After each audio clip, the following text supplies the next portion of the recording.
उठो गम के मारो चलो बेसहारो, उठो गम के मारो चलो बेसहारो, सर को झुकाओ हुजूर आ गए हैं, फलके नजारो ज़मीं के बहारो, अब खुशियाँ मनाओ हुजूर आ गए हैं।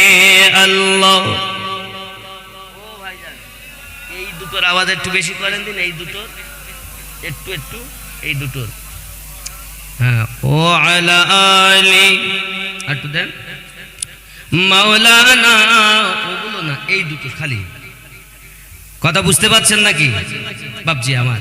নবী দো জাহান সাল্লাল্লাহু আলাইহি ওয়াসাল্লাম এমন একজন পয়গম্বর যার কোনো তুলনা আছে? বন্ধুরে আমার, আল্লাহর হাবিবের সাহাবী মুসাব ইবনে উমাইরকে আমার নবী পাক বললেন, এক কাজ করো, ওগো তোমার এখানে নিরাপত্তা নাই, তুমি মক্কা থেকে হিজরত করে মদিনায় চলে যাও। সুবহানাল্লাহ। আল্লাহর হাবিবের সাহাবী মক্কা থেকে মদিনায় হিজরত করে আপনার চলে গেলেন। আব্বা আমার সোনা মানিকের, আমার নবী পাক সাল্লাল্লাহু আলাইহি সাল্লাম মক্কা নগর থেকে যখন মদিনায় হিজরত করে গিয়েছিলেন, একটি দল আমার নবী পাকের কাছে এসে হাজির হয়ে গেছে। এমন সময়তে আমার নবী পাক বলে, মুসা ইবনে উমাইর এরা কারা? বলে, হুজুর আমি এই মদিনায় আগে এসে এদেরকে আল্লাহর কোরআন মুখস্থ করিয়েছি।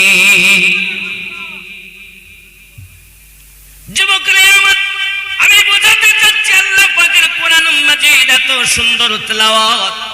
আর যদি আমরা ঘরে ঘরে কোরআন মাজিদ তেলাওয়াত করতে পারি, তাহলে ঘরে আমাদের বরকত হবে,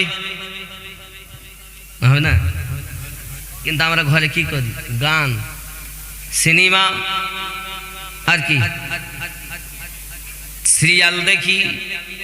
আল্লাহর কোরআন তেলাওয়াত হয় না, সিরিয়াল তেলাওয়াত হয়। ফেসবুক দেখতে দেখতে রাত 12টা 1টা বেজে যায়। ও যুবক, আল্লাহর হাবিবের পাগল হয়ে যাও, এহ জগতে লাভ হবে, পর জগতে লাভ হবে, দুনিয়াতেও শান্তি পাবে। মরো আমার নবী পাক